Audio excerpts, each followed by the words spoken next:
Plein Lado, c'est un rendez-vous détente présenté par Bernard Zanzouri pour rire, réfléchir et grandir tous ensemble.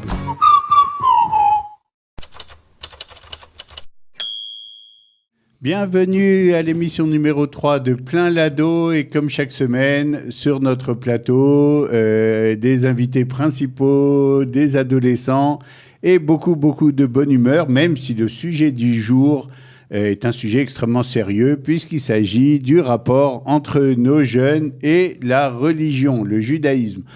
Alors c'est un sujet non seulement important mais c'est un sujet aussi épineux. Parce qu'il y a énormément de questions de la part des parents. Est-ce que mon fils va rester religieux comme moi? Est-ce que ma fille ne va pas se mettre d'un coup à devenir religieuse alors que dans notre famille, on est complètement laïque?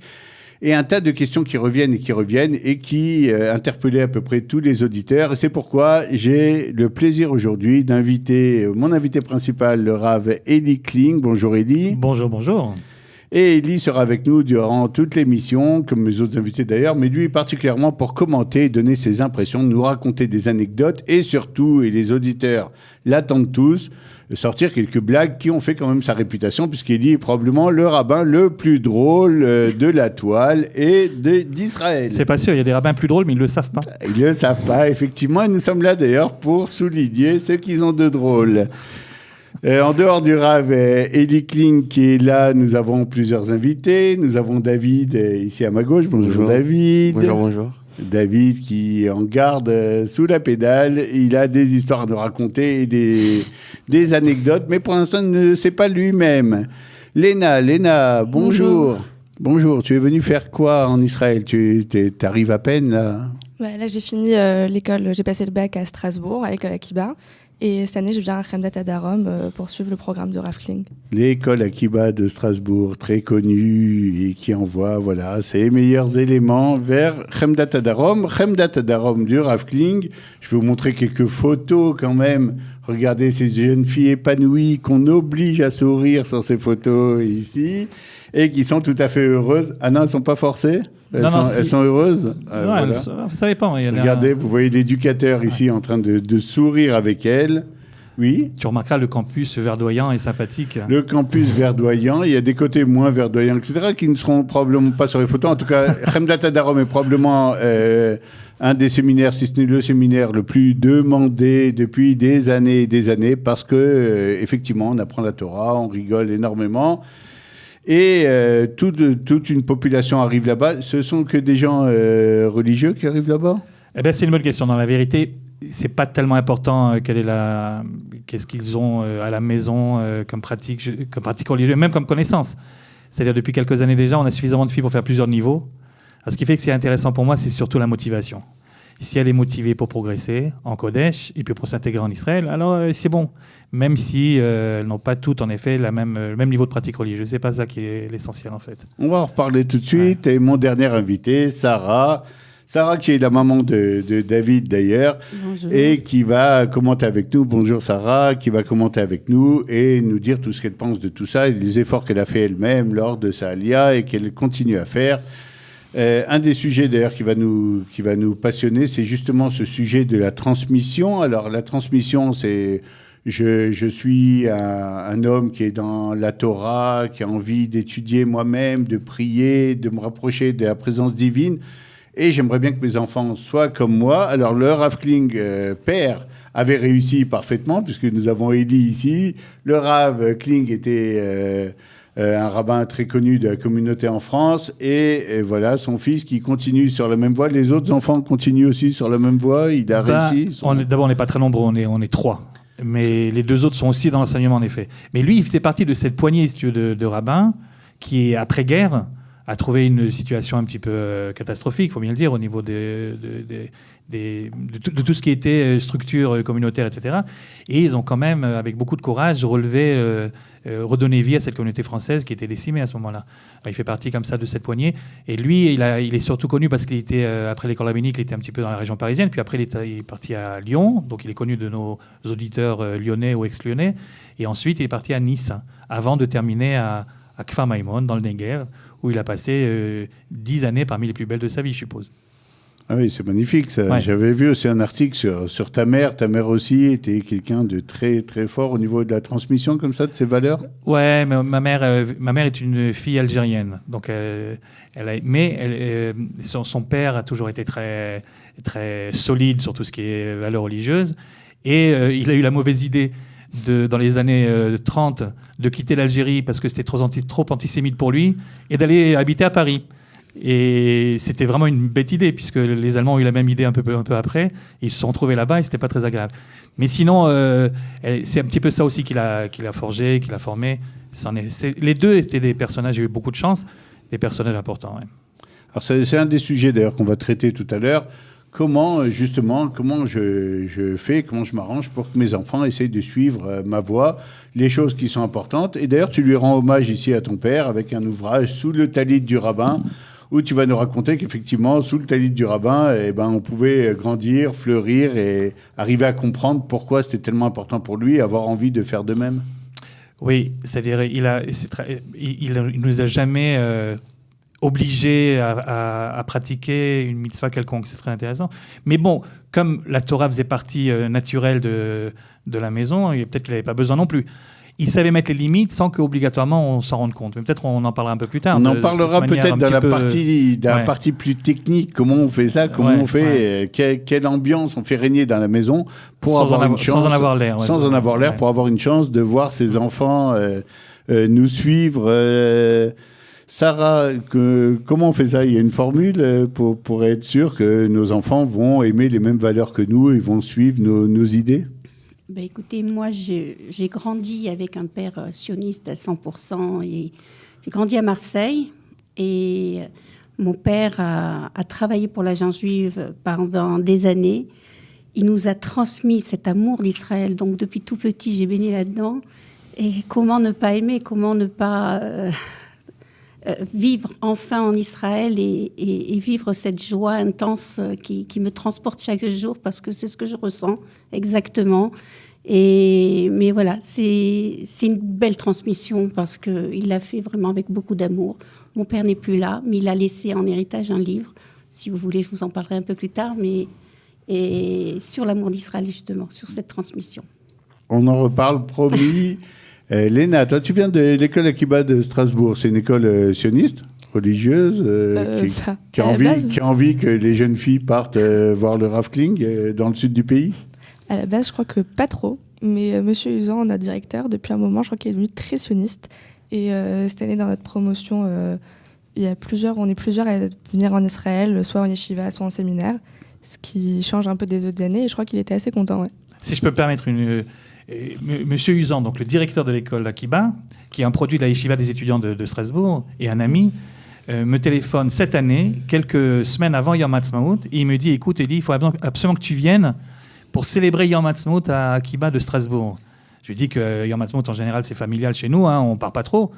Mais d'un autre côté, Strasbourg t'invite à célébrer Yom Ha'atzmaut à l'école Akiba. C'était trop important pour que je loupe l'occasion. Et je dois dire que j'étais admirablement impressionné et surpris de voir à quel point toute l'école participait avec beaucoup de joie à l'événement. Tout le monde était dans Léna, tu étais à cet événement toi-même? Ouais, chaque année, on organise ça. On fait des danses, des orotes, on mange des falafels, voilà. Et c'est un bon moment. Sympa, ça.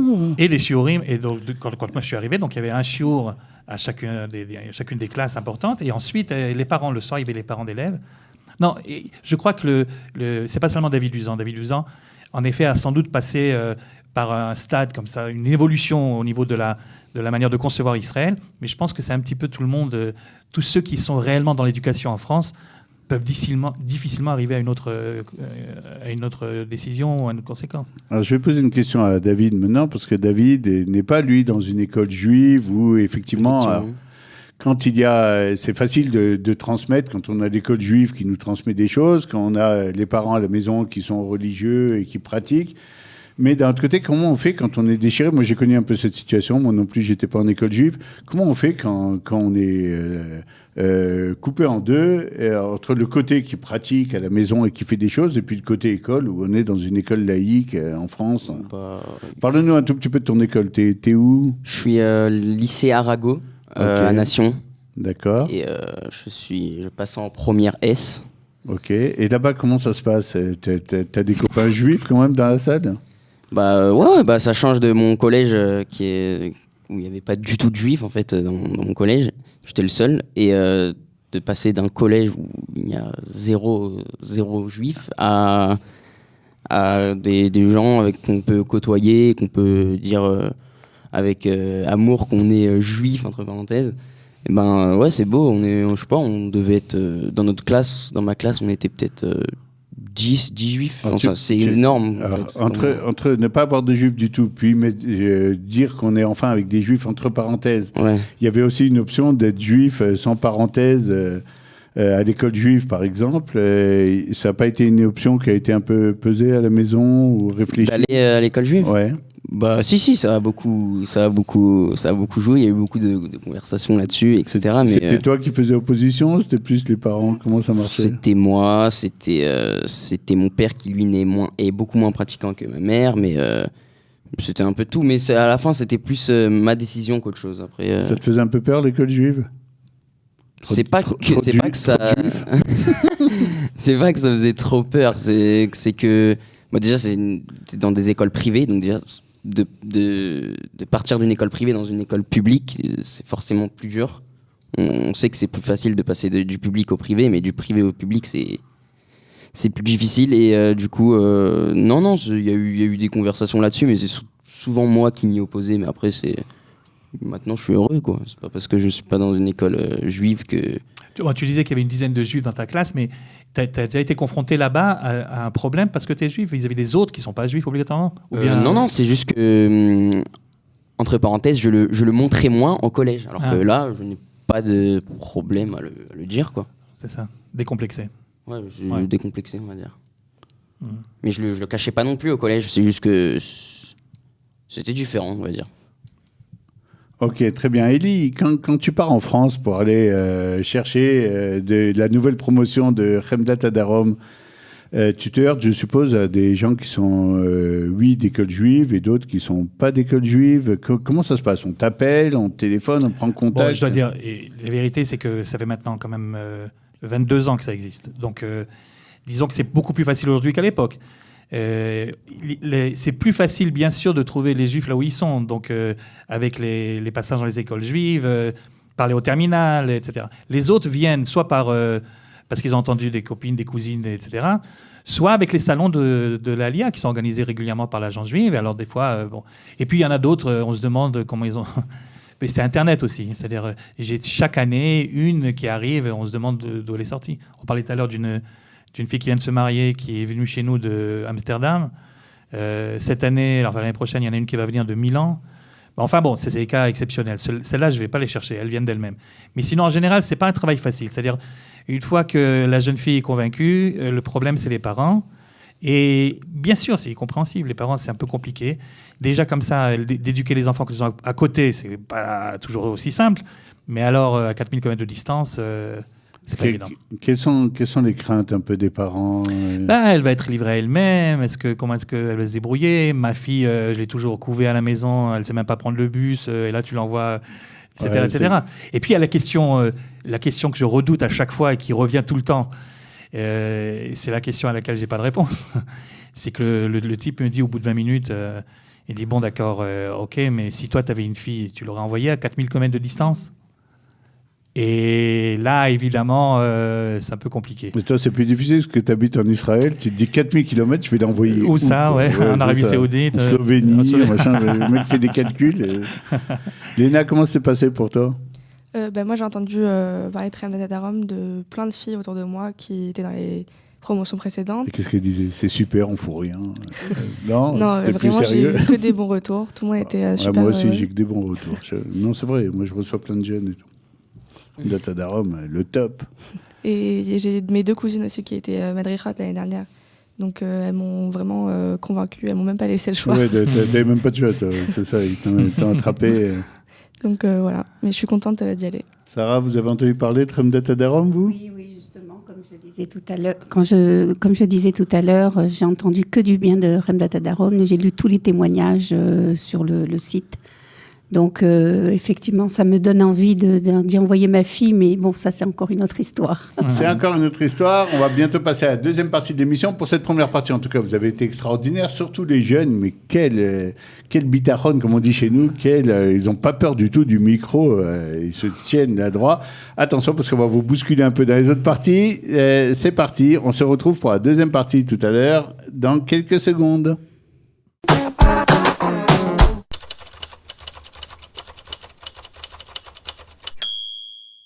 On y va, balade sur la toile, seconde partie de Plein Lado. Aujourd'hui, nous le répétons, des invités très sympathiques qui sont là. Et notre invité principal, le Rav Eli Kling de Chemdat Darom. Au cas où on ne l'aurait pas dit au tout début. On l'aurait pu oublier, ouais. Rebonjour. On aurait pu l'oublier. Je vous remonte d'ailleurs quelques photos. Vous voyez, le Rav est très gentil. Vous pouvez vous inscrire à Chemdat Darom. Après cette page publicitaire pour laquelle je vais être grassement rémunéré, je l'espère. Les vraies questions, en me baladant sur la toile, je retrouve toujours le même type de questions et j'aimerais que les invités du panel en parlent un tout petit peu. On a deux tendances, et encore plus dans un contexte de Aliyah. Les deux tendances sont les suivantes. Élie, t'es prêt ? Oh, vas-y. Première tendance, on est monté en Israël avec la famille, tout allait bien, etc., etc. Et puis, on n'était pas particulièrement religieux, on était plutôt traditionnaliste et cool. Et puis, on était monté en Israël pour être tranquille et un peu éloigné, des fois, de l'antisémitisme. Puis, on aime beaucoup le pays, mais notre enfant est en train de devenir religieux. Et de plus en plus, il passe à Yerushalayim, il veut étudier dans une yeshiva, et maintenant il veut manger tel et tel cache-route, et nous, on n'arrive pas à suivre. Comment on fait contre cette force d'attraction d'Israël qui rend les gens religieux? Et le pendant, bien entendu, de ça, c'est on est monté en Israël, on était très religieux, on était monté pour monter encore plus haut et aller encore plus loin dans la Torah, et puis notre fils arrive un beau matin, jette la kippa en disant « Papa, maman, vous êtes gentils, mais moi, vendredi soir, c'est... soirée dansante avec les copains, et samedi, vous ne me reverrez plus, je reviendrai dimanche matin, juste un peu avant l'école. Vous êtes content, pas content, et ben c'est un peu comme ça, parce que c'est ma vie, telle que je vais la dessiner ici. Et devant ces situations, les parents sont perdus. Moi, je sais, parce que je les reçois des fois en privé avec leurs enfants, en me disant qu'est-ce qu'on peut faire, mais ça revient, et ça revient sur la toile. Alors, Élie, qu'est-ce qui se passe exactement? Quel processus? Non, je pense que ce qui se passe, c'est assez simple. La question qu'est-ce qu'on peut faire, c'est plus compliqué. Mais ce qui se passe, c'est assez évident. C'est-à-dire l'âge de l'adolescence, qu'on appelle en hébreu, je sais pas, tu l'as déjà dit ça, une fois au micro, comment est-ce qu'on appelle l'âge de la crise d'adolescence en hébreu? Non, pas du tout. En hébreu, ça se dit tipesh esrei. Parce que normalement, les 12, 13, 14, ça se termine par esrei. Esrei, ça veut dire 10. On dit shtem esrei, shlosh esrei, c'est les âges. Et pour qualifier toute cette période de 12, 13, 14, 15, 16 ans, alors ils ont l'habitude de dire tipesh esrei. Tipesh, ça veut dire un peu stupide. Et tipesh esrei, c'est un qualificatif pas très sympathique pour parler de tout ça. Ouais, c'est pas très sympa pour tous les adultes. Pas du tout. Mais c'est les parents qui, entre eux, comme ça, se moquent un petit peu gentiment de leur progéniture. Cet âge-là, c'est évidemment un âge problématique, puisqu'ils sont en train de passer d'un stade à un autre stade de leur vie. Donc, c'est un âge où, de toute façon, ils sont déjà fragilisés. Tu rajoutes à ça une aliyah, qui est donc une immigration, qui veut dire un changement complet il faut s'adapter à une nouvelle mentalité, il faut couper les ponts avec les copains et les copines qu'on avait avant. Tout ce changement, évidemment, c'est pas fait pour stabiliser une situation qui est déjà fragilisée au départ. Donc, il est évident, c'est pas étonnant de voir que l'aliyah exacerbe davantage encore les problèmes qui, de toute façon, se seraient posés même sans l'aliyah. Donc, c'est pas l'aliyah qui crée le problème, mais l'aliyah, c'est un petit peu de caisse de résonance, et les problèmes qui existaient deviennent, disons que les changements risquent d'être encore plus forts dans un sens comme dans l'autre. Ça, c'est l'analyse de ce qui se passe. Alors, si tu me poses la question, qu'est-ce qu'on fait? Alors, je vais te la poser, je vais te la poser dans la troisième partie. On va passer à la technique des éducateurs. Qu'est-ce que préconisent les éducateurs dans ces cas, dans ces différents cas d'ailleurs, pour plus de religion, moins de religion? Je veux me rapprocher, je veux me sauver, mais dans tous les cas de figure, des parents par exemple à qui on dit papa et maman, moi je mange plus la même cache-croûte que vous, je viendrai plus manger à la maison, c'est quand même un choc assez dur, quoi. C'est même pas qu'est-ce qu'on fait devant ça. Il y a une réaction naturelle qui pourrait être ma main dans la figure et tiens, et voilà, ça c'est éducatif. Ou bien tout simplement, je comprends pas comment c'est arrivé. J'ai fait quand même pas mal d'efforts pour essayer de faire en sorte que tu aimes ce qu'on aime et que tu comprennes notre philosophie, notre compréhension de la vie. quelqu'un me disait une fois que, quand moi j'ai eu ces problèmes avec mes enfants, donc quelqu'un me disait une fois, tu sais, quelqu'un qui avait plus d'expérience que moi, il avait déjà passé le cap, il me dit, l'adolescence, c'est comme un ouragan. Tu baisses la tête et ça finit par passer. Et surtout, il ne faut pas essayer de lutter de manière frontale parce que tu n'as aucune chance. Et la vérité, d'abord, c'est profondément vrai, mais pas jusqu'au bout quand même. C'est-à-dire que avec la modeste expérience que moi j'ai eue avec mes propres enfants, je me suis aperçu que, en effet, la plupart des fois, il vaut mieux baisser la tête. C'est-à-dire, ça sert à rien d'y aller. Roche béroche, comme on dit en hébreu. T'as jamais le dernier mot avec ça. Et surtout, alors si on remet maintenant le contexte de l'ALIA, l'autorité parentale qui, d'après certains, est la seule réponse possible à ce genre de crise, quand on change de pays, les parents sont fragilisés aussi. C'est-à-dire, tout d'un coup, ils se retrouvent à l'école, ils ne savent pas parler la langue. Souvent, c'est le gosse qui parle mieux que les parents. Alors évidemment, ça sonnerait très faux de vouloir la jouer à ce moment-là. Voilà ce que je t'impose, etc. Je ne pense pas que c'est très productif, et je pense au contraire que ça risque de causer un certain nombre de dégâts. Ceci dit, donc ça c'est le côté baisser la tête en effet. Ceci dit, il faut chacun à son niveau mettre un certain nombre de limites et savoir que de toute façon, le jour où ça passera, il va retrouver un certain équilibre, et donc c'est pas si catastrophique que ça de voir ce qui est en train de se passer maintenant. Il faut savoir qu'on retrouve un certain équilibre, et puis pour que cet équilibre soit le plus proche possible de ce que moi je voulais de mon gosse, il vaut mieux quand même que des limites rouges soient bien mises des deux côtés. Et bien lui faire comprendre. Et lui dire, écoute, tout le reste, fais comme tu veux, mais là, non, chez moi, on ne fait pas ça. Le jour où tu seras marié, tu feras comme tu veux. Ça, non. Et le ça, non, où est-ce que je le mets ? Ça, évidemment, ça dépend de chacun. Chacun a son fil rouge. Voilà. C'est très clair. En tout cas, on va demander à David. David, toi, dans ton expérience avec tes copains juifs, tu as déjà eu affaire à ce genre de questions ? Il y a des interrogations chez les jeunes, il y a des questions qui se posent, je veux me rapprocher, je veux m'éloigner, comment je vais faire passer ça à mes parents ? Tu as déjà été confronté ? Oui, moi, actuellement... Alors, qu'est-ce qui se passe chez toi ? J'ai toujours été bien ancré, entre parenthèses, dans la religion, mais le truc, c'est que je grandis et je veux de plus en plus me renseigner sur pourquoi on est là, pourquoi c'est quoi d'être juif, etc. Et c'est avec un honneur d'être en compagnie de M. Kling. En plus, c'est un signe d'intelligence, hein, parce que si tu te poses aucune question et tu prends tout comme argent comptant... Non, j'aurais très bien pu faire ça, j'aurais très bien pu me dire, bon... non, t'aurais pu, il y en a qui le font très bien, d'ailleurs. J'aurais très bien pu... rabbin, ou de ce genre de profession pas très recommandée. Non, mais voilà. Bien entendu, j'ai un respect. Mais le truc, c'est que voilà, je me pose des questions. Alors, donne-nous une ou deux questions, parce que c'est le bon forum. Vas-y. Est-ce que Dieu existe ? C'est une des questions. Non. Ça y est, quand même. T'es pas encore assez avancé en âge. Ça va arriver, hein, c'est l'année prochaine, c'est là. Non, je sais pas. Je me pose des questions sur pourquoi il y a de telles extrémités, pourquoi on peut faire telle chose et pas telle chose. Alors moi j'adore. C'est une super question, très légitime. Juste avant que le rabbin réponde, Léna, à l'école à Kiba, pourtant connue pour son sérieux, il y avait ce genre de discussion entre les filles de temps en temps en disant j'en peux plus, c'est n'importe quoi de toute façon. Je sais pas, en fait j'ai l'impression surtout à Strasbourg, c'est vu que c'est une petite communauté, on est un peu tous mélangés, quoi, les plus religieux, les moins religieux, on est tous à Kiba, quoi. Donc on se fréquente tous entre nous. Et j'ai l'impression que des fois dans les familles un peu plus traditionnalistes, un peu moins religieuses, il y a cette envie de devenir plus religieux chez les jeunes, d'aller dans un séminaire, d'aller dans une yeshiva. Et au contraire, du côté, enfin, je vais faire des généralités, mais des fois, du côté des plus religieux, ils se disent, pourquoi j'irais pas sortir avec mes copines, pourquoi je ferais pas ça C'est intéressant ce que tu racontes, c'est très intéressant. Je vais parler à Sarah. Sarah, en tant que maman, comment on vit ce genre de situation quand les enfants se posent des questions et puis remettent en question certains trucs qu'on pensait avoir bien fait passer ? On se sent un peu remis en question comme parent dans son éducation. Ouais. Effectivement, on essaye au départ de donner de bonnes bases à nos enfants et faire en sorte qu'ils essayent de suivre ce chemin-là. Mais c'est vrai qu'à la crise d'adolescence, on voit que tout se chamboule, tout est remis en question par rapport à l'éducation qu'on a donnée. C'est pas facile et c'est pour ça que je suis là aujourd'hui. Donc voilà, je cherche des réponses aussi parce que je vois mon fils qui hésite à rester et qui est pris par sa vie de Paris et son envie de retourner en France. Et là, c'est une question vraiment... ce sujet est bien tombé, donc j'attends beaucoup de cette émission aujourd'hui. Donc, Alors, je vais reformuler, moi, pour avoir une réponse d'Élie.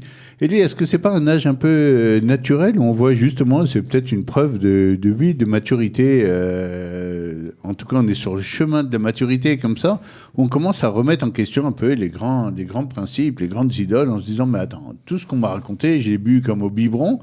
Et puis maintenant, est-ce qu'il y a une vraie logique dans tous ces trucs-là? Est-ce que tout était justifié? Est-ce qu'ils en ont pas un peu trop fait? Non, mais c'est sûr que c'est tout à fait naturel. C'est-à-dire, la première chose que le parent doit faire, c'est de voir, d'abord de ne pas se culpabiliser, de comprendre que c'est un processus, qui est un processus naturel qui arrive tout le temps. Au contraire, quand ça ne marche pas, on doit se poser des questions. Comment se fait-il que rien ne se passe?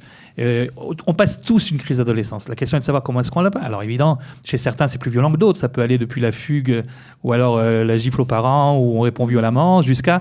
Il y a des fois des enfants qui passent une crise d'adolescence, on n'est même pas au courant. Parce que chez eux, c'est tout à l'intérieur. Alors souvent, on les voit avec leur casque, justement, en train d'écouter leur petite musique, ou alors leur chambre qui est fermée à clé.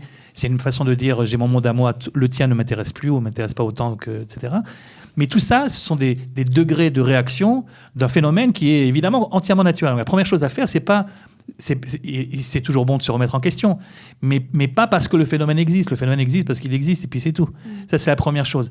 Et donc, quand on se culpabilise et qu'on cherche trop sur soi, qu'est-ce qu'on n'a pas suffisamment fait bien, souvent, ça fragilise encore davantage le parent par rapport à l'enfant, qui le sent très bien, et ça fait que rajouter au problème. Donc, je ne pense pas que ce soit la meilleure réaction à faire. Je crois que la chose la plus importante, pendant que ça se passe, c'est que l'enfant sache que, quel que soit ce qui va se passer après, il restera toujours l'enfant aimé, l'enfant accepté. Et le fait de savoir que les ponts ne sont jamais coupés, même s'il va le plus loin possible, et que même si il sait que ça va faire beaucoup de peine, etc., mais malgré tout, l'essentiel reste, ça permet de mieux gérer ensuite le retour et le rééquilibrage. Mais le fait qu'on détruise avant de pouvoir reconstruire, c'est un processus humain et même, je dirais, universel.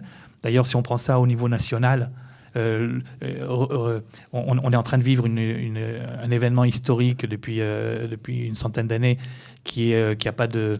on ne peut pas comparer à aucun autre événement dans l'histoire d'Israël, mais on a bien été obligé de passer d'abord par une remise en question très profonde et pratiquement radicale de la manière qu'on avait de concevoir le judaïsme, avant de pouvoir faire ce grand pas. Et aujourd'hui, on voit bien qu'on est en train d'essayer de retrouver un certain équilibre entre ce qui était avant la vie du shtetl polonais ou la vie au Maroc, etc. Avec, après toutes les crises que le judaïsme a connues, il y a une forme de recherche plus saine, plus sereine, et peut-être plus vraie, plus authentique, une fois que les choses sont faites. Donc, c'est une vision très optimiste, Elie, puisqu'il y a quand même eu, il y a 2-3 semaines, une grande réunion de rabbins à Paris qui ont dit attention aux Juifs de France, danger de se perdre en Israël, ne montez pas, restez en France, il y a de bonnes écoles, vous avez pris des bonnes habitudes.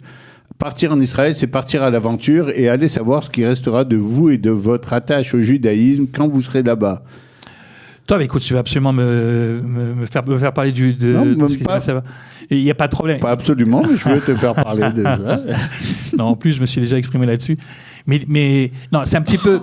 Il y a deux choses à dire. La première chose, c'est que c'est un petit peu, disons, curieux. Quand on habite un pays où l'assimilation, peut-être pas dans le quartier de Williamsburg à New York, mais en tout cas aux États-Unis, on sait le nombre de Miami, le nombre de Juifs qu'on perd régulièrement chaque année. Quand on habite ce genre de pays et qu'on vient dans un pays où les taux d'assimilation sont pratiquement identiques et qu'on vient de dire la solution qui est d'aller dans un pays où tout le monde est juif, où le pire qui puisse nous arriver, c'est de trouver une juive qui n'est pas exactement avec la même... formée de la même manière que j'aurais voulu, c'est un petit peu curieux, c'est un petit peu bizarre, et évidemment qu'il faudrait remettre les choses dans les proportions. Mais une fois qu'on a dit ça, il ne faut pas non plus que l'amour que l'on a d'Israël nous serve d'alibi pour ne pas voir réellement les problèmes qui existent. Et je reviens sur ce que je pense être le plus important, si tu me laisses encore une petite minute, 30 secondes, on 30 va secondes. dire.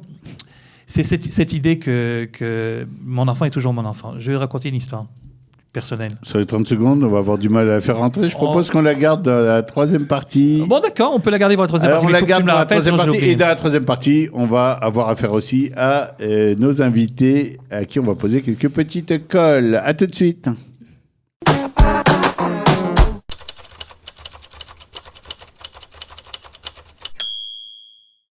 Et donc, Eddie, tu avais une petite anecdote à nous raconter. Alors, quelle est l'anecdote ? Non, ce qui m'est arrivé, voilà, donc on sait maintenant que je dirige un établissement pour jeunes filles, n'est-ce pas Ah bon ? Oui, si. C'est incroyable. Pas Si, peine si. de dire le nom alors. Non, on va Garde pas le secret. non, on n'est pas là non plus pour faire de la pub pour Crème Datadarm, donc Tout à fait. on le citera pas. Et donc,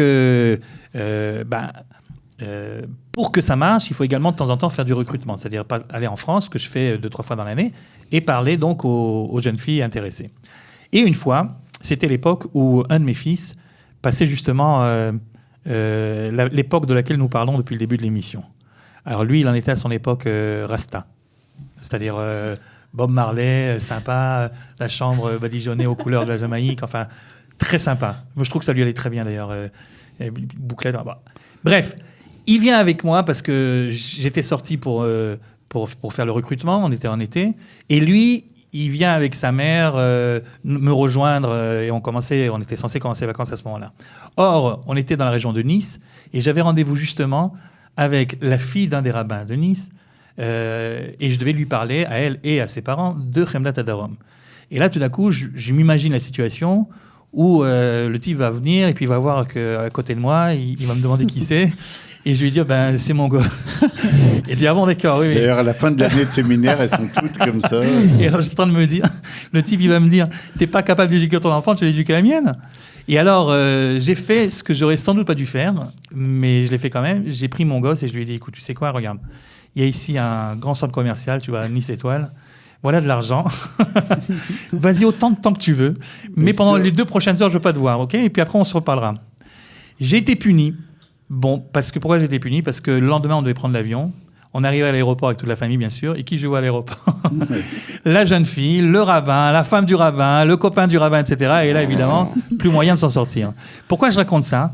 Parce qu'il y a dans les Télim, dans les psaumes de David, il y a un psaume, le psaume 15, qui est très sympa parce que David se dit 613 mitzvot, c'est un peu beaucoup.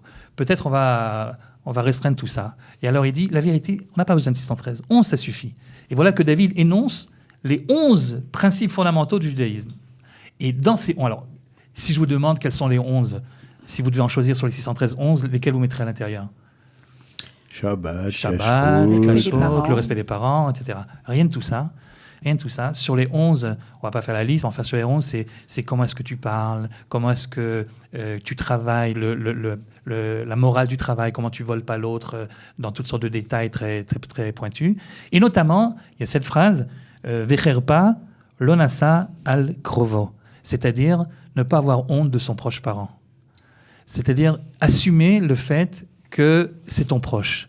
Et c'est très intéressant que David Ameller, quand il veut parler des 11 principes fondamentaux de la Torah, pour lui, c'est un des 11. Ne pas se décharger parce qu'il y a quelque chose qui n'est pas exactement comme quoi tu aurais voulu que ça soit. Et je pense que l'histoire qui m'est arrivée, c'est une leçon de vie. C'est-à-dire qu'il faut savoir qu'il faut pas le faire parce qu'on t'a dit de le penser comme ça, de le faire comme ça, mais il faut le faire parce que vraiment tu le penses. Que finalement, on est tous là pour essayer chacun de progresser à son rythme dans le monde qu'il s'est lui-même bâti. On a évidemment des idées très précises sur ce qu'on voudrait que nos enfants deviennent, mais il faut savoir aussi les respecter. Il ne faut surtout pas que cette crainte que nous avons, qu'ils remettent en cause les principes fondamentaux de notre éducation, soit la raison pour laquelle des barrières devraient se lever entre nous. C'est ça qui est le pire, je crois. Et tant que ces barrières ne sont pas levées, tant que le gosse sent qu'il y a cette volonté malgré tout de rester uni, puis cet amour ne va pas, ça ne changera rien à l'intensité de l'amour que je lui porte, alors il y a une chance réellement que ce rééquilibrage qui se fera tôt ou tard se fasse dans les meilleures conditions possibles. Sinon, si on casse tout, c'est fini. On a un petit problème avec Kelly, c'est qu'il est tellement intéressant, on a envie de l'écouter et de rester. Puis après, on se souvient que c'est une émission de radio, on dit il faut animer là, tout ça. C'est pas une interview. C'est pas une interview. Je vais demander à... Ah non, pas ça. Je vais demander à Léna, je vais lui poser une petite question. Quand on est enfant ou adolescent, parce que nous, on a oublié un peu, on avance en âge, comment on ressent ce truc-là? C'est-à-dire quand les parents veulent te faire quelque chose, même en religion, mais parce que les autres vont voir, ou l'école va voir, ou le rabbin arrive. Comment on se sent? Est-ce qu'on s'en aperçoit? On voit que c'est forcé, on a l'impression, ah, tiens, il m'éduque pour les autres. C'est pas un truc auquel il tient. Est-ce que le fait d'être, ma vraie question est, est-ce que le fait d'être vraiment entier avec ce que tu dis en éducation, ça a une portée sur l'enfant? Et puis quand tu fais un peu pour le cinéma, pour la galerie, parce qu'on va voir, parce qu'on va penser, ça se voit aussi. Je sais pas, parce que chez moi, à la maison, on est un peu chacun à son niveau. Mon père, il est chômeur Shabbat, il mange kasher. Ma mère, un peu moins. Mon frère, il a fait 5 ans d'yeshiva.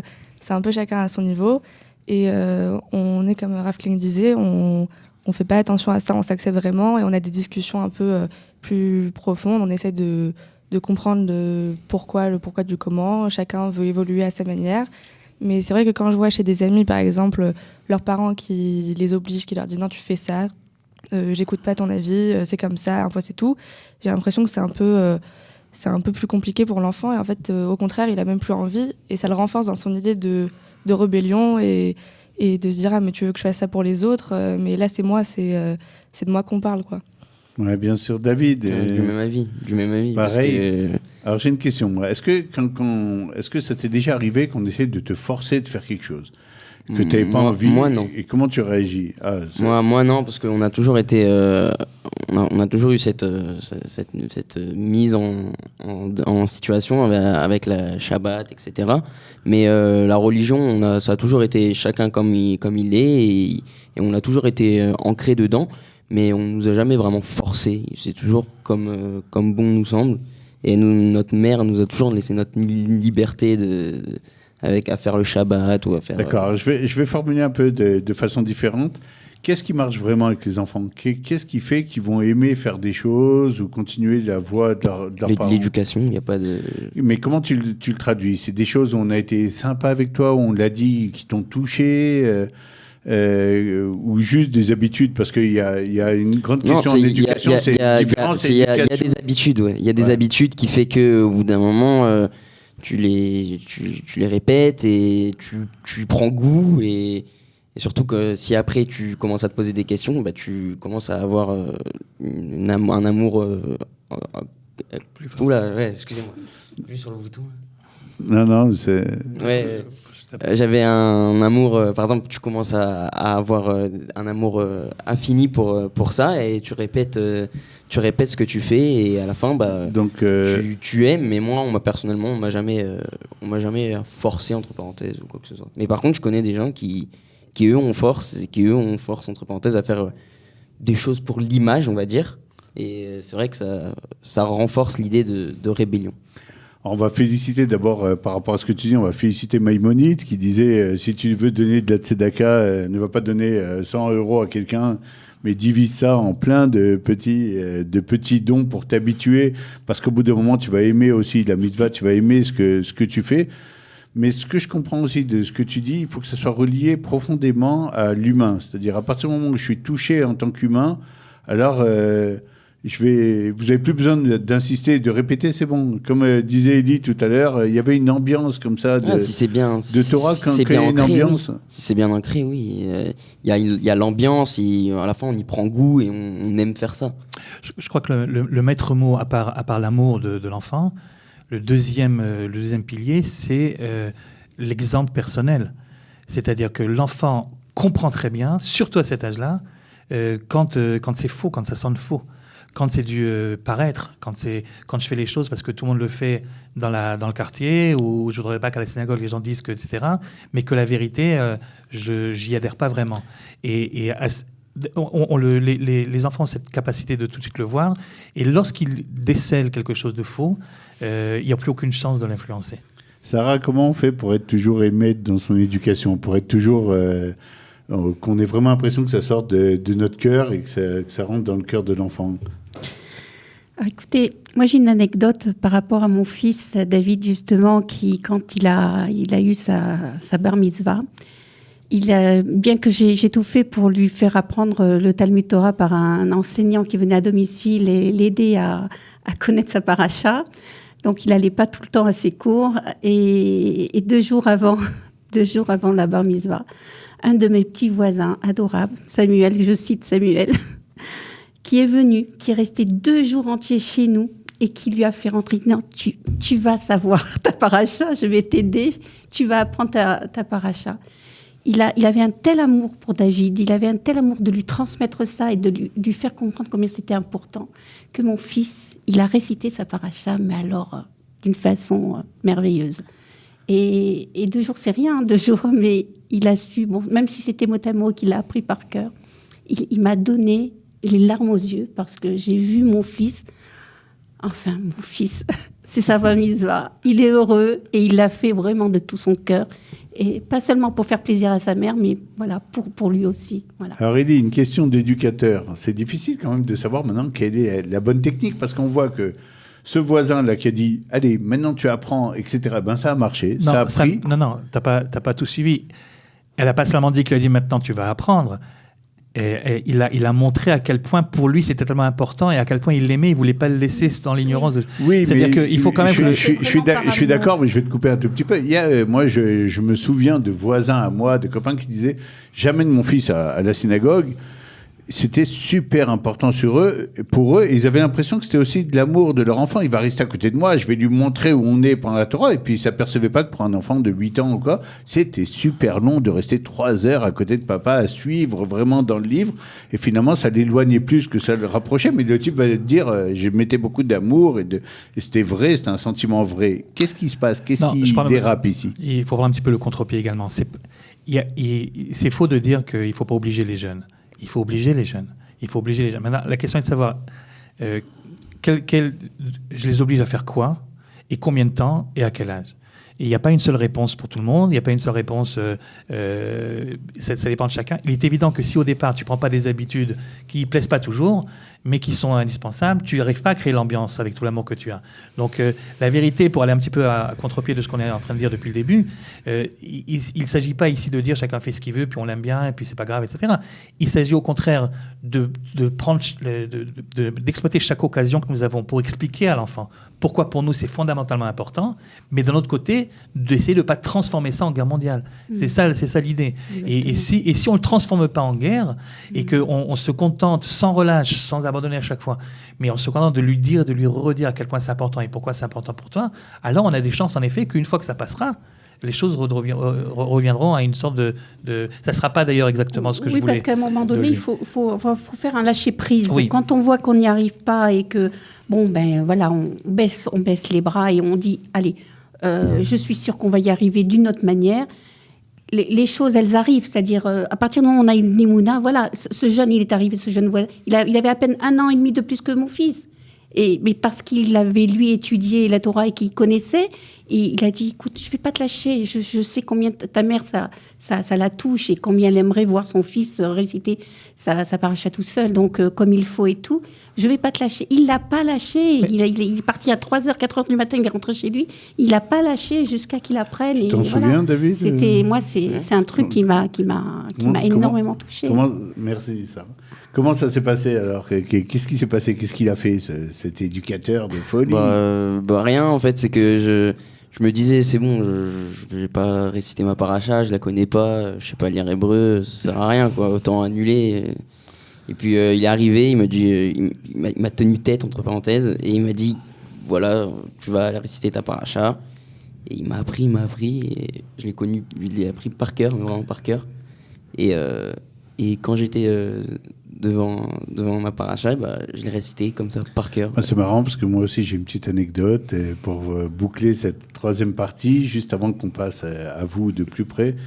Moi j'ai enseigné la paracha à un petit jeune comme ça, et puis ça n'avançait pas du tout, je me rappelle, et pourtant on travaillait que sur le Rishon, la première partie.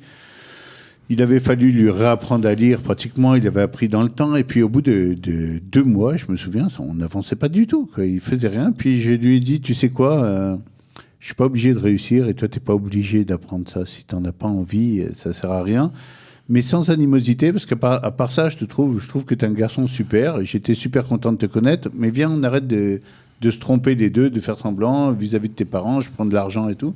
Viens, on laisse tomber. Et je lui ai dit au revoir. Je lui ai dit, j'étais enchanté de te connaître et tout. Un éducateur, il ne peut pas toujours réussir. Et 2 jours après, je reçois un coup de fil du père qui me dit, vous pouvez venir, venez voir. Et j'arrive et le gosse réchite sa paracha, mais comme un vieux rabbin, un vieux briscard. Et il avait tout appris, le gosse, en se disant, je ne veux pas couper le contact.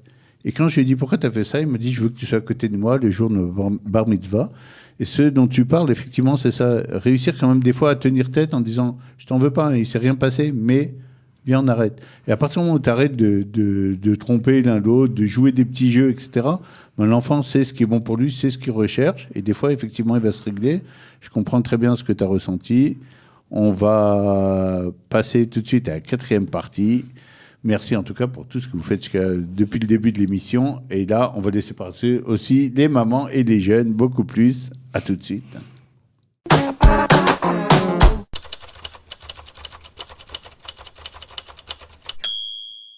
Quatrième et dernière partie de ce plein l'ado sur la façon d'appréhender le judaïsme, de s'approcher, de s'éloigner.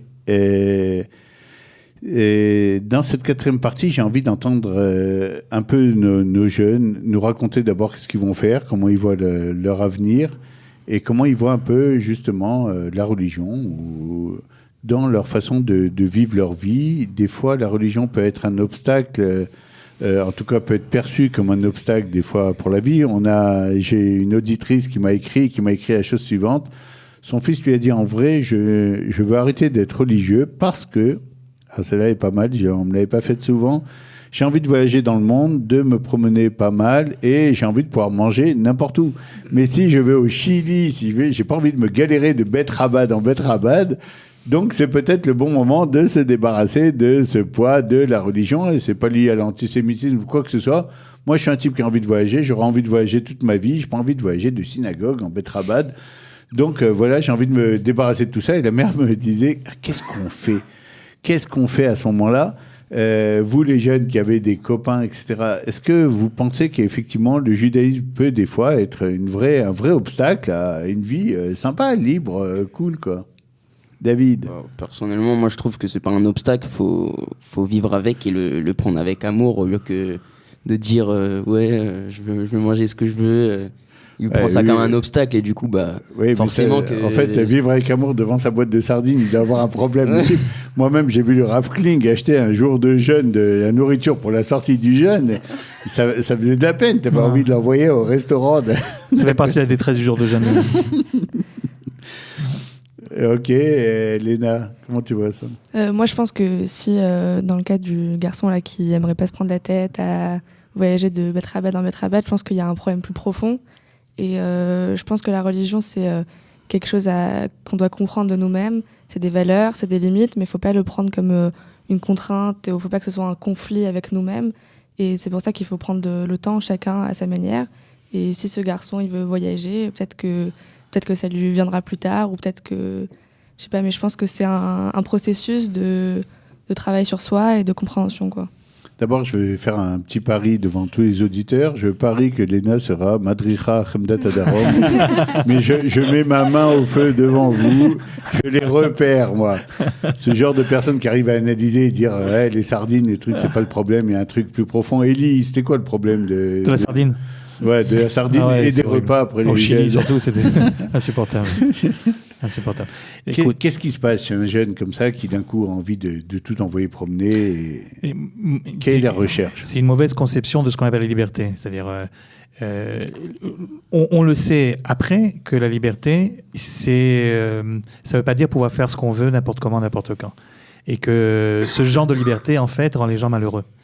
Et le fait de savoir qu'il y a un certain nombre de limites, maintenant les limites peuvent être les limites religieuses juives ou d'autres limites pour quelqu'un d'autre, mais à partir du moment où tu sais que tu as des valeurs qui priment sur tes désirs, sur tes envies, alors ça donne un sens davantage à ton existence.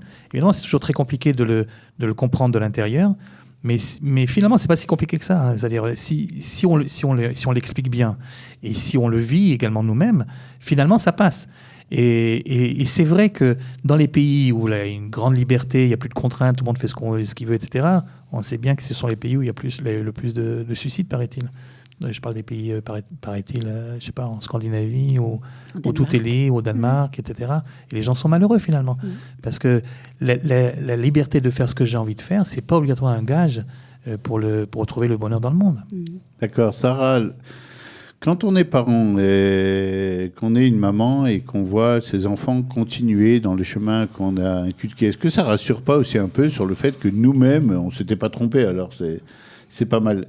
Est-ce que le fait des fois de voir son enfant faire de l'opposition à nos idées ne vient pas nous remettre en question, finalement, même sur peut-être nos choix, même nos choix philosophiques, nos choix de pratique, et nous dire, mais vous êtes planté complètement, vous êtes parti sur un chemin, sur un trip, comme ils disent les jeunes aujourd'hui. Votre trip, bon, c'était votre trip, mais moi j'ai le mien aujourd'hui et je pars. Qu'est-ce qu'on ressent à l'intérieur? Les enfants ont le droit de s'exprimer et de ne pas suivre le chemin que nous, on a essayé de leur tracer. Mais c'est pour ça qu'il y a la communication qui est là et qui permet des ouvertures. Maintenant, c'est vrai que quand il y a la crise d'adolescence, les jeunes ne voient pas encore le bon côté des choses, ne voient pas ce qu'il y a... ne voient pas ce qu'on essaie de leur montrer. Ils ont leurs opinions, on essaie de respecter. Maintenant, c'est vrai que les limites, il faut en mettre. Et parce que c'est je pense que c'est ce qu'il faut faire avant tout, même depuis tout petit. Donc, il faut donner beaucoup d'amour à ces enfants et leur montrer combien par amour, on est prêt donc à accepter beaucoup de choses d'eux, mais en gardant quand même des limites et essayer d'avancer petit, et leur faire confiance. Voilà, leur faire confiance et savoir que de toute façon, ils vont suivre leur chemin, ils vont avec confiance, mais aussi avec... ils vont finir par y arriver aussi. Et voilà, c'est leur faire confiance et c'est leur donner de l'amour, parce qu'avec l'amour, on peut tout obtenir. Et ça, j'en suis certaine. Moi aussi. Léna, donne-moi une image qui t'a renforcé dans ta conviction que tu avais envie de continuer à être religieuse et même te renforcer. Est-ce qu'il y a quelque chose, je sais pas, une bar mitzvah au kotel, quelque chose qui t'a marqué, dont tu te souviens, où tu t'es dit, c'est bien la religion, c'est un truc sympa, j'ai envie de continuer ça. Là, sur le moment, j'ai pas trop d'images, mais... Mais des fois, ça remonte justement. C'est pour ça que je pose des questions comme ça, que je prépare pas d'avance, parce que des fois, c'est justement ce que j'ai envie d'attraper.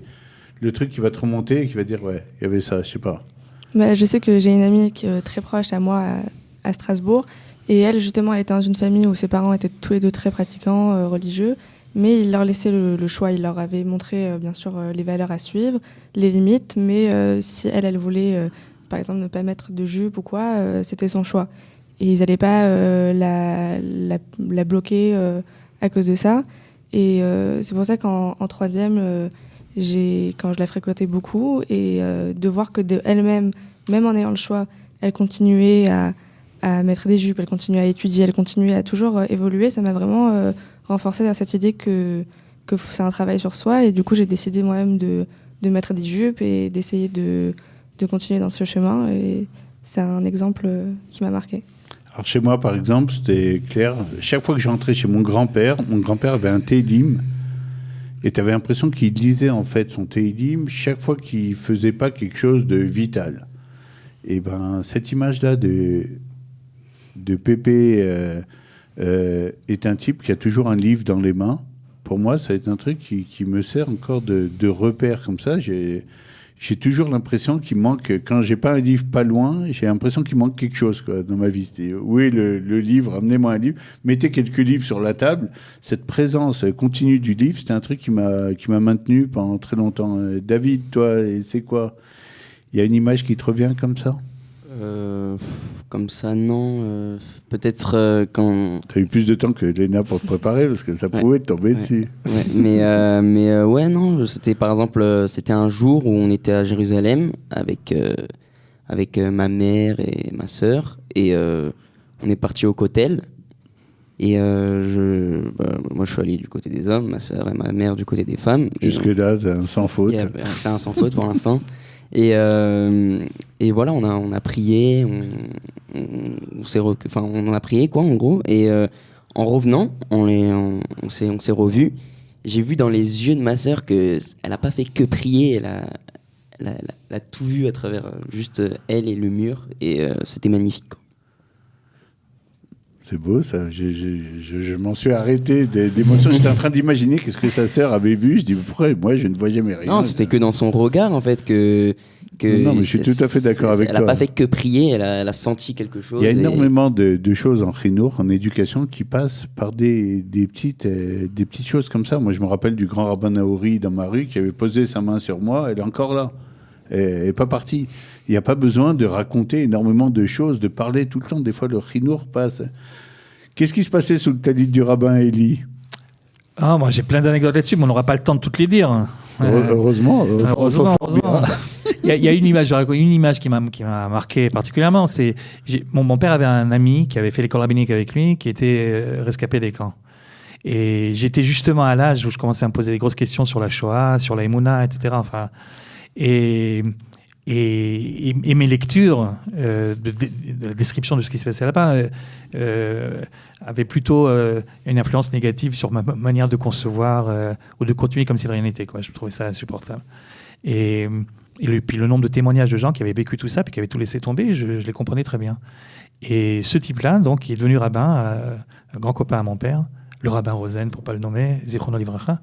Et un jour, je le vois au Beth Knesset, il était à la synagogue, et puis il est en train de mettre les tefilines, et je lui dis, c'est aujourd'hui que je lui demande. Alors je lui ai posé la question, je lui ai dit, comment se fait-il qu'avec tout ce que toi tu as vécu, comment se fait-il que non seulement tu es resté juif pratiquant, mais en plus, contrairement à tellement d'histoires que moi j'ai entendues, tu es devenu rabbin et tu as voulu... Et alors il me dit, ça tombe bien que tu me demandes ça maintenant, parce que tu vois le numéro qui est là, et bien chaque fois que je mets les tefilines, j'ai l'impression que c'est une victoire sur ceux qui voulaient nous exterminer. C'est les tefilines qui recouvrent le numéro. C'est une histoire qui pourrait... C'est comme l'histoire que tu as racontée tout à l'heure. Par définition, les expériences qui nous ont marqués sont très, très personnelles. C'est-à-dire, tu peux être ému de cette histoire-là, tu peux dire que c'est un petit peu kitsch. C'est chacun qui réagit suivant le moment, suivant la personne qui te le raconte, la manière qu'il a de le raconter. Mais tous ces petits événements, tous ces petits flashs, en effet, forment finalement, à long terme, la conviction profonde que tu as et l'engagement que tu prends une fois pour toutes pour ta vie et pour celle de tes enfants après toi. C'est super intéressant parce que moi, je me souviens, il y avait un petit jeu que j'aimais bien faire dans les colonies. Je disais aux enfants, réfléchissez à un truc, une qualité de vos parents que vous aimeriez bien avoir, dont vous aimeriez bien hériter. Et chacun réfléchissait et repartait. Et puis, il y avait une fille qui m'avait dit, moi, je ne parle plus avec ma mère. Je lui ai dit, mais ce n'était pas le jeu. Elle me dit, justement, c'est le jeu parce que je veux te raconter que malgré le fait que je ne lui parle plus, ma mère, c'est une fille super généreuse. Chaque fois qu'elle ouvre la porte, alors ne parlons même pas s'il y a un mendiant, etc., elle sort, elle lui donne tout ce qu'elle a dans la maison. Et en fait, j'arrive pas à oublier ça. Ça ne sort pas quand je veux la haïr. Des fois, quand je la déteste, je dit, mais ma mère, elle aime tellement les gens, elle donne. Et en fait, 2-3 ans plus tard, elle a reparlé non seulement à sa mère, mais elle est revenue par ça.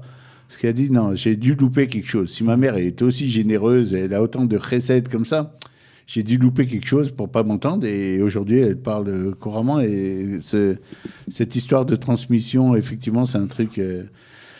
il faudrait lui consacrer plusieurs émissions pour un peu faire le tour et pour savoir qu'est-ce qui nous touche vraiment, qu'est-ce qui nous fait nous rapprocher de la religion, qu'est-ce qui nous fait nous éloigner. Mais ce qu'avait dit Léna tout à l'heure m'intéressait beaucoup sur le fait que les moins religieux, alors oui, avaient une espèce de recherche, et puis ceux qui avaient l'impression que c'était devenu la religion un peu une routine ou trop, avaient envie d'aller voir ailleurs un peu.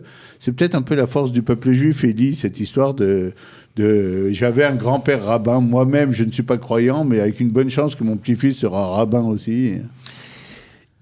On vit des générations qui sont des générations très méritantes. Je sais que d'habitude, les rabbins ont l'habitude de dire qu'il y a une baisse dans les générations. C'est-à-dire que si à l'époque, d'ailleurs c'est écrit dans le Talmud, ouais, si à l'époque nos grands-parents étaient des anges, aujourd'hui nous sommes des hommes, et si eux étaient des hommes, nous sommes des ânes. Et je pense que c'est très très négatif d'enseigner sur cette approche. Je pense que c'est le contraire qui est vrai. Je crois que notre génération est une génération beaucoup plus méritante que les générations précédentes parce que Parce que la discussion qu'on vient d'avoir maintenant, jamais elle aurait pu avoir lieu à l'époque de nos arrière-grands-parents, pas seulement parce qu'il n'y avait pas la technologie qu'il faut et que Kalita n'existait pas, mais également parce que à l'époque, il n'y avait pas de problème. Tu étais né dans le système et tu faisais comme tu devais le faire. Et sinon, on te faisait comprendre quelquefois violemment qu'il ne fallait pas le faire. Aujourd'hui, personne ne peut t'obliger à faire quelque chose. Et donc, tout celui qui le fait, il le fait réellement parce qu'il ressent l'amour de le faire. Personne ne l'a réellement forcé, même si on se berce d'illusions quelquefois, nous les parents, en pensant qu'on peut forcer les enfants. C'est très bien que c'est absolument impossible, en tout cas pas à long terme. Et donc, si aujourd'hui, avec les possibilités que nous avons, les jeunes continuent à vouloir s'intéresser à la Torah, à l'approfondir et à vivre suivant ses préceptes, c'est certainement parce que nous sommes une génération avec beaucoup de mérite, certainement davantage que les générations précédentes. Et puis, il y a beaucoup plus de communication maintenant. Les parents parlent davantage avec leurs enfants, beaucoup plus ouverts. Donc, ça apporte effectivement... Ça crée de l'authenticité également dans les rapports. Complètement. Ouais. On aimerait parler avec vous des heures. Malheureusement, il y a les impératifs du direct et même du différé. Et les impératifs. Et donc, on va devoir se dire au revoir. Léna, bonne chance pour tout ce que tu vas faire dans le pays. Merci. C'est incroyable. Si, pourquoi on ne l'a pas dit? Je saute toujours sur les chapitres. Je vous rappelle d'ailleurs un bon livre. Oui. On va dire aussi au revoir à David. On va lui souhaiter beaucoup de chance dans tout ce qu'il va entreprendre et dans tout ce qu'il veut faire. On va souhaiter à Sarah de réussir à maintenir... à faire venir David ici comme elle le veut. Je garde confiance. Et au Rav Kling, encore de très grandes années à Chemdat Adarom, où il forme des générations de filles extraordinaires qui donnent des familles extraordinaires. Tu avoueras qu'avec des filles comme Léna, c'est pas compliqué. Non, c'est vraiment pas compliqué. D'ailleurs, ne va pas à Chemdat Adarom. Ton année, tu es déjà tout à fait prête. Bien plutôt me servir d'assistante dans les studios. Je rends l'antenne Studio Kalita, plein l'ado, l'émission pour les ados et leurs parents. À la semaine prochaine. Merci. Merci. Plein l'ado, c'est un rendez-vous détente présenté par Bernard Zanzouri pour rire, réfléchir et grandir tous ensemble.